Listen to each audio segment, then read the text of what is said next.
रोज एक नई कहानी देखने के लिए चैनल को सब्सक्राइब करें और बेल आइकन दबाना ना भूलें। सिमर और प्रेम दोनों बेस्ट फ्रेंड्स थे। दोनों एक ही कॉलेज में पढ़ा करते थे। ऐसे ही एक दिन सिमर कॉलेज के लिए बस स्टैंड पर प्रेम का इंतजार कर रही थी। तभी प्रेम बाइक से वहाँ पर आता है और उससे कहता है, और मोटी, बाइक पे बैठने से पहले ये बता कि क्या लाई है मेरे खाने के लिए। अबे ओ मोटे, मैं तेरी गर्लफ्रेंड नहीं हूँ जो तेरे लिए रोज रोज खाना बना कर लाऊंगी और तुझसे आकर बोलूंगी मेरे बाबू ने खाना खाया। तो मैं भी तेरा बॉयफ्रेंड नहीं हूँ जो तुझे लेने और छोड़ने जाऊँ। अच्छा, तो तू मुझे लेने आता है या फिर छोड़ने जाता है, बताइए जरा। तो क्या? मैं तो बैठूंगी तेरी बाइक पे और जिद से बैठूंगी। अरे तुझे जो करना है ना कर ले मोटे। हाँ बैठ मोटी, अभी बताता हूँ तुझे। सिमर जैसे ही बाइक पर बैठने जाती है वैसे ही प्रेम बाइक आगे ले जाता है और सिमर नीचे गिर जाती है। तभी वो गुस्से से उठकर बोलती है, कुत्ते कमीने, तुझे मैं अभी बताती हूँ, लग जा तू। क्या कर लेगी मोटी? इसी तरह दोनों आपस में लड़ते रहते हैं। ऐसे ही समय बीतता जाता है और दोनों कितना भी लड़े मगर हमेशा एक दूसरे के साथ ही रहा करते, साथ ही खाना खाया करते। ऐसे ही कुछ दिन बीत जाते हैं और एक रात प्रेम सिमर को फोन करके उससे कहता है, हे सिमर, कैसी है तू? अरे इतनी चाशनी कहाँ से टपक रही है, सीधा सीधा बोल, क्या चाहिए? पागल, मैं तेरा बेस्ट फ्रेंड हूँ और मानता हूँ तुझसे लड़ता हूँ पर तेरी केयर भी बहुत करता हूँ। हाँ ये बात भी सही है। अब जैसे मैं तुझे कुत्ता बोलती हूँ तो इसका मतलब ये थोड़ी ना है कि तू सच में ही कुत्ता है। तू ना पागल है, हमेशा मजाक। अच्छा, मेरा प्रोजेक्ट फाइल बना देती तो कितना अच्छा होता ना।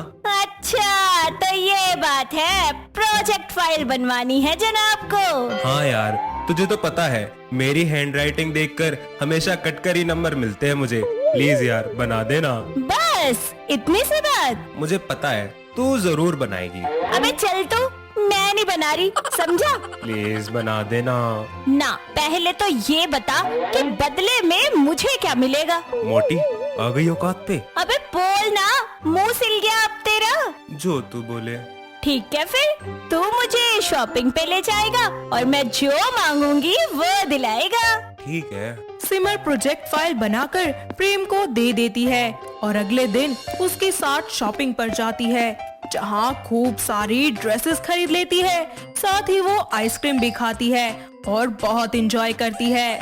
फिर शाम को दोनों अपने अपने घर आ जाते हैं। इसी तरह समय बीतता जाता है और सिमर ऐसे ही अपना खूब खर्चा अपने दोस्त प्रेम से करवाया करती। अगले दिन उनके कॉलेज में एक बहुत ही हॉट और सेक्सी सी लड़की रोमा आती है। प्रेम रोमा को देखता है तो सिमर का हाथ छोड़कर रोमा के पास जाकर बोलता है, हे, आप नए हो इस कॉलेज में? हाँ, मैं इस कॉलेज में नई हूँ। क्या तुम मुझे बता सकते हो कि प्रिंसिपल का रूम कहाँ है? मैं लेकर चलता हूँ तुम्हें। ओके ठीक है, चलिए। वैसे काफी हॉट है आप। आपको देखते ही मुझे गर्मी से लगने लगी है। अच्छा तो फिर जो नहा कर आओ, गर्मी लग रही है ना तुमको? वेरी फनी यार। नॉट सो फनी, सीरियसली, जाओ नहा कर आओ जाके। प्रेम उसको प्रिंसिपल के रूम तक छोड़ देता है पर उसके दिमाग में रोमा का चेहरा बस जाता है। ऐसे ही वक्त बीतता जाता है और वो रोमा को इम्प्रेस करने में लग जाता है। वो कभी उसके लिए फूल ले जाता तो कभी चॉकलेट लाता और हर वक्त उसके आगे पीछे गुड़ पर जमी मक्खी की तरह ही घूमता रहता था। इसी बीच वो सिमर से ना तो बात कर पाता था और ना ही उसे टाइम दे पाता था। ये सब देखकर सिमर को बहुत बुरा लगता है क्योंकि वो इसे दिल ही दिल में बहुत पसंद करती थी। यहाँ तक कि उसे प्यार भी करने लगी थी पर कभी भी उससे कह नहीं पाई थी। और रोमा के आ जाने के बाद प्रेम उससे बहुत ही ज्यादा दूर हो गया था। ऐसे ही एक दिन रोमा और प्रेम कॉलेज के कैंटीन में बैठे सैंडविच खा रहे होते हैं। तभी वहाँ सिमर आ जाती है और उन दोनों को एक साथ देखकर उसका गुस्सा 7वें आसमान पर पहुँच जाता है। वो वहाँ से जाने लगती है। तभी प्रेम उसे जाता हुआ देख लेता है और उसका हाथ पकड़कर रोकता है। लेकिन सिमर गुस्से में उससे बोलती है, लड़की देखी नहीं कि कुत्ते की तरह दुम हिलाता चला गया तो उसके पीछे। अरे पागल, जा रही हूँ मैं यहाँ से, कभी इसके पीछे कभी उसके पीछे, भागता रही है तू, बाय।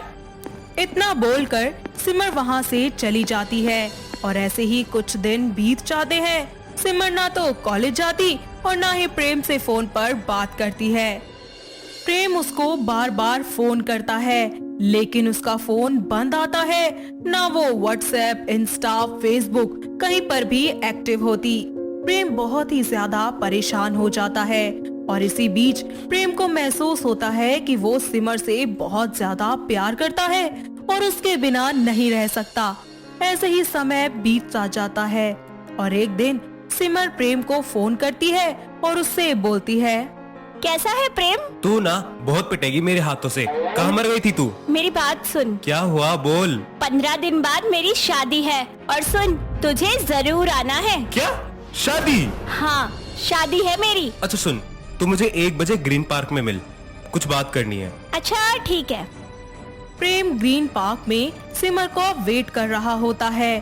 थोड़ी ही देर बाद वो आती है और जैसे ही प्रेम सिमर को देखता है तो उसको हक कर लेता है और दोनों एक दूसरे में खो जाते हैं। थोड़ी ही देर में सिमर बोलती है, बोल प्रेम, क्या हुआ?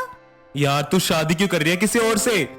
यार आज नहीं तो कल करनी तो पड़ेगी ही ना शादी। सारी जिंदगी कुंवारी थोड़ी ना रहूंगी। हाँ मगर किसी और से क्यों? तो कैसे करूँ, तू ही बता दे। आई लव यू यार, मैं तुझसे बहुत प्यार करता हूँ, तुझे किसी और का होते हुए नहीं देख सकता। अरे बस बस रहने दे, तू जाना कॉलेज की उन हॉट हॉट लड़कियों के पास। नहीं पागल, उन लड़कियों में और तुझ में बहुत फर्क है। लेकिन प्लीज तू शादी मत कर। किससे? जिससे तेरी शादी है 15 दिन बाद। अरे मेरे पागल दोस्त, ये तो मेरा प्लान था, तुझसे तेरे दिल की बात निकलवाने के लिए। कोई शादी नहीं हो रही मेरी। मोटी, तू नहीं सुधरेगी, मगर आज तूने बहुत अच्छा काम किया है। अगर ये तू नहीं करती तो मैं कभी समझ ही नहीं पाता कि मैं तुझसे कितना प्यार करता हूँ। आई लव यू मेरी मोटी। आई लव यू टू मेरे कुत्ते। आई मीन टू से प्रेम। दोनों एक दूसरे को गले लगा लेते हैं और ऐसे ही समय बीतता जाता है। कुछ ही दिनों बाद वो दोनों अपने अपने घर वालों को एक दूसरे से मिलवाते हैं और दोनों के परिवार वाले सिमर और प्रेम को एक दूसरे के लिए पसंद कर लेते हैं।